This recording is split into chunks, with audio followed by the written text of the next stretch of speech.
Welcome to the Bear Down Level Up podcast, where we take you behind the scenes of logistics brokering and interview the brightest minds in business and logistics, sharing secrets to success so you can bear down and level up.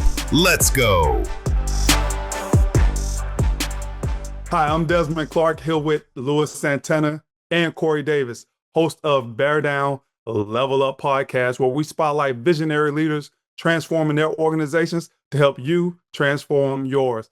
And we also go behind the scenes of Bear Down Logistics to show you what really goes on at a logistics brokerage. This episode is brought to you by Bear Down Logistics, a freight brokerage and heavy haul logistics company providing dependable transportation solutions across a number of different industries. Bear Down Logistics streamlines your logistic needs from standard and expedited freight to oversized and specialized transport.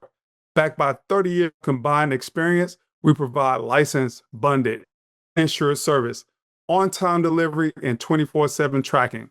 To learn more about Bear Down Logistics and how we can help keep your supply chain moving with integrity and reliability, visit www.beardownlogistics.com. I have Chad Frenzen here of Rise 25, who has done thousands of interviews with successful entrepreneurs and CEOs, and we have flipped the script today, and he will be interviewing us. Chad, welcome to the show. Hey, thanks so much, Desmond. Great to be here. Great to talk to all of you guys. Looking forward to finding out a little bit more about Bear Down Logistics and about each of you individually. So Desmond, you're kind of the founder, obviously, of Bear Down. So why don't you just tell us a little bit about your background and how Bear Down Logistics got started?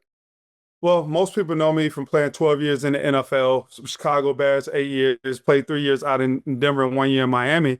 But after leaving the sports industry, I kind of bounced around to a couple of different things here and there, real estate. I did most of my time in the financial industry before I found logistics. It was a total accident. I had a friend of mine call up and say, "Hey, man, what do you think about logistics?" And I didn't know a damn thing about logistics. So I researched it for a few months, and it was one of those things that it was just, I liked the industry. And I felt like I can do really well in it. So I called him back and said, "Hey, I don't know about helping you build your company. I think I want to build my own. Will you help me build mine?" And he said yes. And that was the start of Bear Down Logistics back in 2021. What was it about logistics that was so likable at the time? So I come from a very process-oriented type of lifestyle, playing football, playing sports all of my life. And to be good in logistics, you have to be process-oriented. You got to be very, very detailed, because they call it supply chain. And if one thing in that chain, that link is missing, then everything goes off. So I knew my strength was in leadership and really developing processes and systems. And I got good people like Corey and Louis that helped me develop that even more. So that's why I thought I could be good in it, because my brain is wired that way. Okay, awesome. Let's get to know Corey and Louis a little bit. Hey, Louis, tell us a little bit about your background before joining Bear Down Logistics. What were you doing professionally? So back in 2016, I actually bought my own trucks and tried to do the other side of brokering, which is actually running trucks and dispatching them. So I had learned the industry that way. Kind of running the dry van, the smaller stuff, pallets and stuff. And then over the course of 3 or 4 years later, I went ahead and started working for a brokerage back in 2019. And that's where I fell in love with the heavy haul brokering. Ever since then, I've never looked back. And it's something that I plan to do for a very long time as well. How did you get hooked up with Bear Down? I met Des through other people. So it's kind of I knew him through somebody else. And one day I called him up and I said, "Hey, what's up? What do we got going on?" And he took me right in. Corey, what about you? What attracted you to logistics? Hold on, Chad. He don't tell the story like it needs to be told. Okay. Des will tell it better. Des will tell it better. And I could say this without naming names. It was people at his company that wanted to move some stuff that they couldn't move, and they knew somebody at my company, and so they was like, "Hey, we can't move this. Do you guys want it?" We said yes. It was one of those things that's how we met without knowing each other. We knew each other a year and a half before we actually met. But that's when Louis started paying attention to Bear Down Logistics. And, over the course of time, we met and we hit it off. And all of a sudden now we're here and we're working together and things are going great.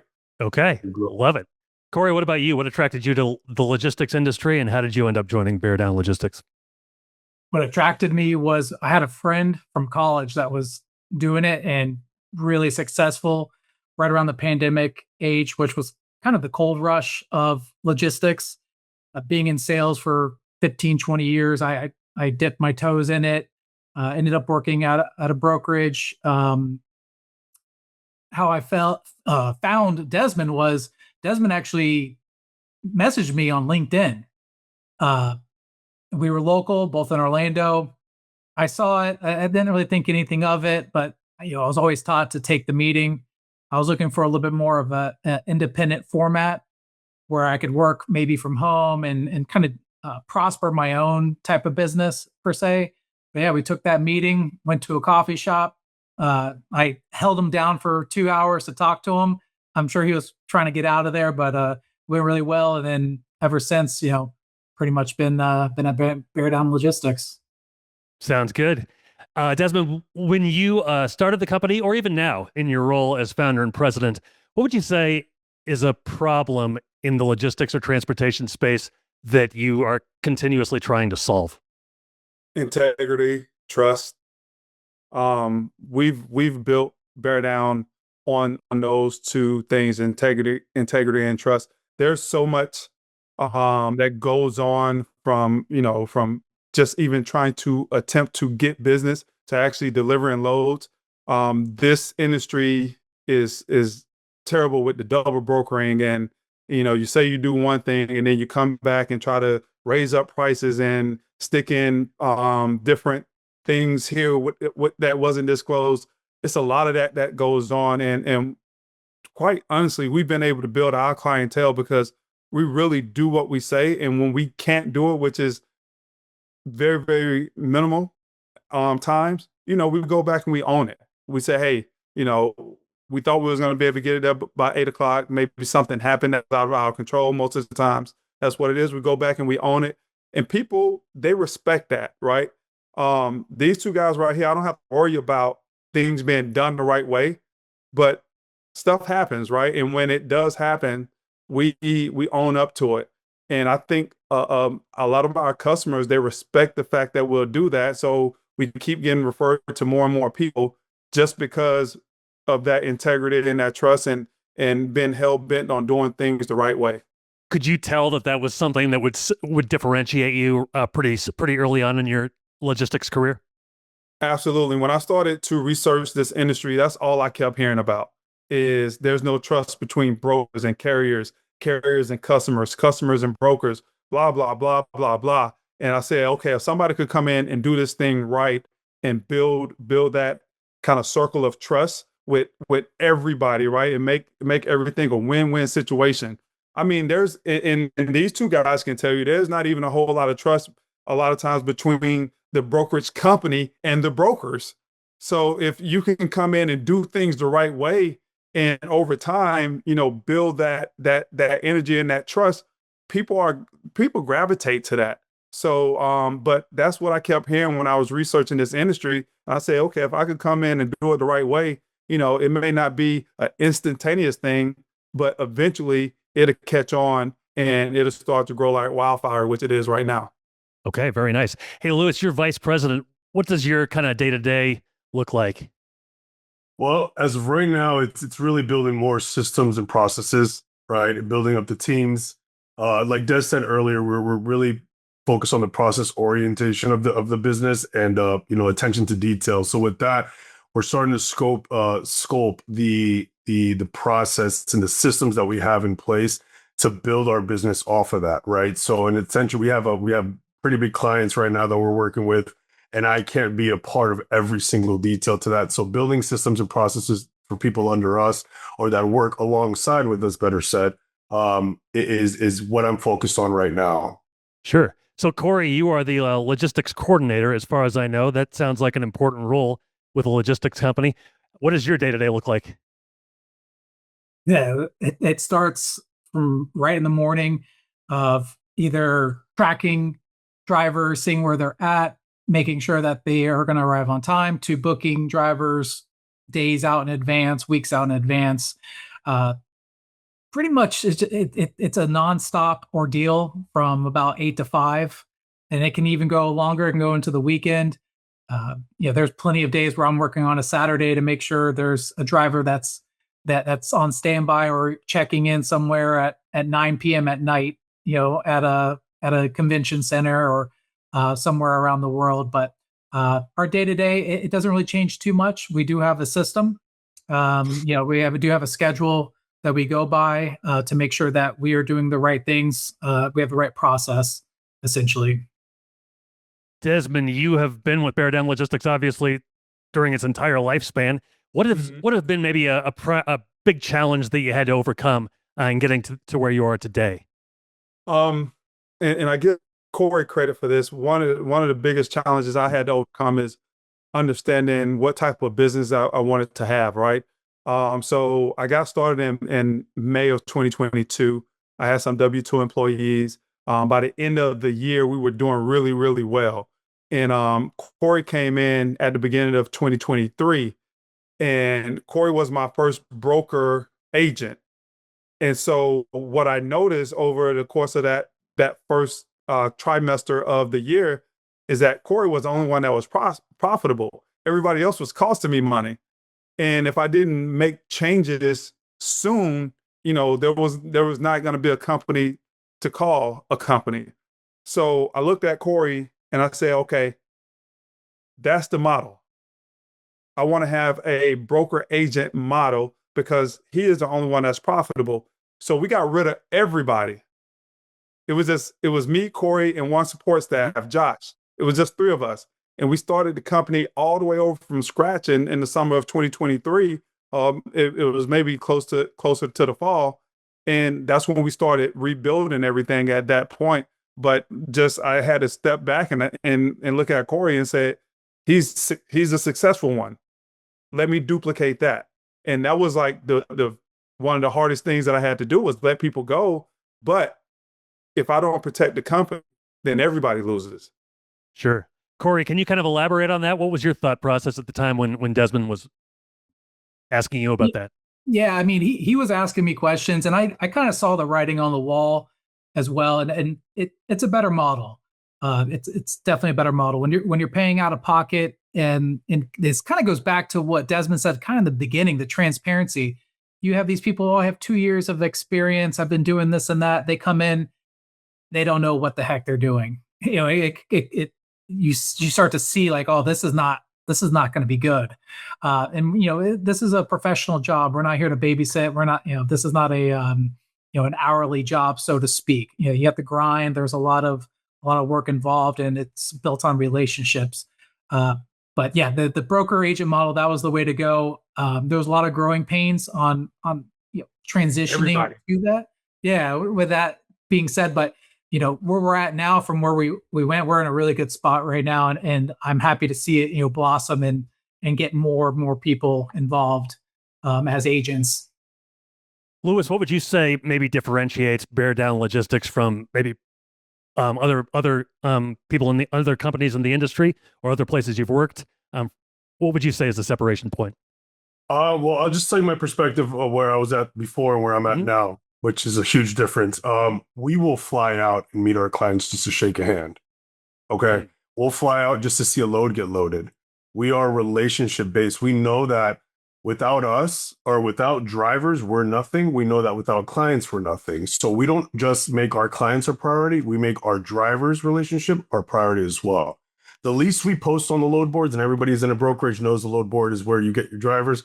The least you post on there, it's because the better relationships you have with your drivers. And that's what I pride myself in, and having everybody who's works alongside of me is build those relationships with those drivers. They'll treat you right, which in turn give you a better product and a better service for your clients all day, every day. So building relationships is what's important for us. So Desmond, you've already stated that integrity is one of your key and important values. How does that kind of factor into the culture that you build within the company? And tell me a little bit just more about that culture that you've built and how you've done so. I'm gonna tell you something, and I'm very, very open, right? I'm very, very transparent. Tell you something that me and Louis just yesterday we was talking about numbers, Louis. Yeah. Lewis has been really good about saying, hey man, I want to do X, Y, and Z, but I also help you fund it. And my numbers were off. And Lewis came in and said, man, my numbers are different. And so we sat down and we went through it. Step by step, line by line. I've done this with Corey too a bunch of times. And we came to the conclusion, oh man, the numbers are off. But then we hung up the phone and I called him right back and I was like, Lewis, I was just sitting here thinking, man, my numbers couldn't have been off that far. We forgot to do this. And so it came closer to the numbers, but being able to look at my business partners, and that's what I call them. They're my business, but they don't work for me. They work with me, and be transparent about what's going on behind the scenes with the numbers, with the loads, how much we're getting paid, what the margins are, all of that stuff that breeds trust. And so they don't worry about if I'm going to do the right thing. I don't have to worry about if they're going to do the right thing because we've done it so many times with each other that that's just who we are as people. So when you can build that trust like that, I don't have to check behind anybody to see if they're doing their work. They don't have to wonder, hey, if I need something for Desmond, is he going to get it done? It just may be he can't get it done this hour, but he's going to get it done next hour. Same thing with these guys. So that trust, and then it starts in-house. And because that's who we are in-house, it flows out to our customers and to our carriers also. Lewis, would you kind of agree with that? Oh, absolutely. It starts in the Des and I have to create the culture. We have to create the culture with that, and so from then on, it just bleeds to the company. Everybody else will see how we treat each other, how we trust each other, how we speak to each other, and from then on, it's a trickle effect. Yeah. Hey, Corey, has there been a time where maybe you had to, I'm sure there's been many times, where you had to solve a difficult or maybe a time-sensitive logistics challenge? And how did you guys work to overcome that? Well, I mean, that's a day-by-day effort in some cases. So I'll give you today. We have a protocol and a formatted list of how we put the right carrier on the right shipment. It's not as simple as just, okay, this guy's over here, send them to this warehouse. No, we do a lot of checks. We do we call the driver, see where they're at, get the whole entire agenda for that driver, make sure that this is the right fit, they have the right expectation. This morning we had a driver, we talked to them yesterday, everything was fine, couldn't get a hold of them, phone is not responsive. We called the driver's company. They even apologized and said, hey, this is super unprofessional. We have no idea where this guy's at. Just went MIA. Luckily, we have a big support staff. We got a driver in there 15 minutes after what we're lined up for, which is incredible, by the way, because this was all like within the hour of what we were supposed to be there for. So, we go over these challenges. We have a strong support staff, and then our communication. I communicated that with our, what I call client. It's really a partnership. Some people like to say customer. It's a partnership between me and another company. But I communicated to them exactly what was going on. They said, hey, just let us know. Once you get another guy in there. We called the driver, did the whole protocol. He was in there within 15 minutes of, like I said, what we're supposed to, what we're assigned to be for an appointment time. So it all worked out. That happens on a weekly basis. It's really just depending on, you can't just throw your hands up in the air and say, oh, sorry. No, it doesn't. It does not work that way. You will lose reputation, and you might even go out of business if you do it that way. You have to be creative and think. So I'm sure problem solving skills and process go into solving those problems. Would you say culture also helps you? The culture at Bear Down also helps you navigate through those issues? Oh, absolutely. I mean, like I said, a strong support staff. All hands on deck. That you have to have that. So the culture. They understand what Bear Down Logistics represents. That reputation, as I said. So it's a great culture. I have no issues with the culture here. It's great. Chad, no one is bigger than the job. No one is bigger than the job.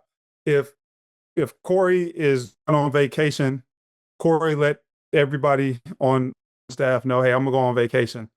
And somebody's gonna step up and say, I got you for that week, Corey. Go hang out with your wife or do what you need to do. Nobody feels like, okay, that's not my job. Right. This is my job, right? Mhm. And we try to build that. I never say family because I think that is something that, my family comes first. And I'm not afraid to say that. Corey's family comes first. Lewis' family comes first. This job comes second, right? So we're more of a team than we are a family, but we are a close-knit team.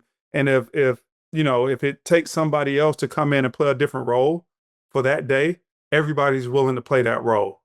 Yep. Very nice. Sounds like a great place to work and great place to work with. Hey, this is the one of your first episodes of this iteration of the podcast anyway. So I'm looking forward to kind of finding out what you're looking forward to regarding the podcast. Why don't we'll wrap it up with Desmond. Corey, we'll start with you. What most excites you about this podcast moving forward? I mean, I'll be honest, the first thing that comes to my head is exposure, really showing not just what I'm about, but what Bear Down Logistics is about, sending our message and, the day-to-day life of what we do. But yeah, the exposure is really, maybe bringing in new clients or just letting them know what's going on in the world. Maybe they don't work with us, but hey, these are the difficulties. These are the challenges that we have to go through. And these are also the successes that we see too, on the flip side. It's good for that curtain to kind of be peeked back a little bit and you get to see kind of what goes on behind the scenes, so to speak. And I think that'll bring a lot of audience, to what we're trying to establish here. What about you, Lewis? Yeah, I mean, yeah, I'd say the exact same thing. Just the exposure, also just engaging with the industry. I mean, letting them see that what they do, what we do, we're all human. We make mistakes. Taking accountability is a big thing. Kind of pulling that curtain back, like Corey was saying, letting them know what goes on in Bear Down and how we execute. And then also bringing in other people to talk to, and understanding their industries and how we can correlate things and make it work. And then also at the end of everything, having that motivational, uplifting, level up part of the Bear Down podcast, leveling up. What do we do next? What else have we got going on, in our personal lives and our other businesses and other stuff like that, where we could all kind of commingle and just talk about, just bringing businesses together. Desmond, you've been I'm sure you've been interviewed and things like that through most of your adult life, and you've been part of podcasts. What are you most excited about this particular podcast? Man, the name says it all. Bear Down. And I'm not talking about our company. Like, if you want to be successful in life, you got to bear down. Yep. But then you also have to level up. And this is a podcast about, hey, how do you be successful in our industry? Because we're going to talk a lot about that, but just in life in general. And we're going to bring on guests that have had like so much success from different industries, right? And I'm a guy, I feel like success principles are all the same, no matter what industry. So we want to bring all of that, and we want to serve our listeners, bring them value, right? And if we could bring them value, they'll keep listening, and it's going to be fun. And one of the things that I'm also really, really looking forward to is getting these two guys out, because Corey being the quirky guy, bringing the news and some of the fun stuff, some of the serious stuff, some of the fun stuff, and letting people know how excellent he is at his job. And then Lewis, that detailed analysis type of mindset that he has with the heavy haul and his personality, bringing all of that out, right? We are like a company of like the United Nations, right? Corey Davis is actually a white guy, even though he has black in his name in company history. Lewis is a Latino guy. I'm a black guy. We got people that work in the Philippines, everywhere. So it's gonna be fun. It's really gonna be a blast, and just can't wait to like hit a reaction and get the feedback, and so we can continue to evolve and get better and serve the people who will become our audience. Okay, awesome. Sounds great. Hey, can't wait to hear future episodes, and thanks so much for letting me be a part of this one. It was great to talk to you guys today. Thank you. Thanks so much. Dad. So long, everybody. Thanks for listening to the Bear Down Level Up podcast. Be sure to click subscribe to get future episodes. Until next time, keep bearing down and leveling up.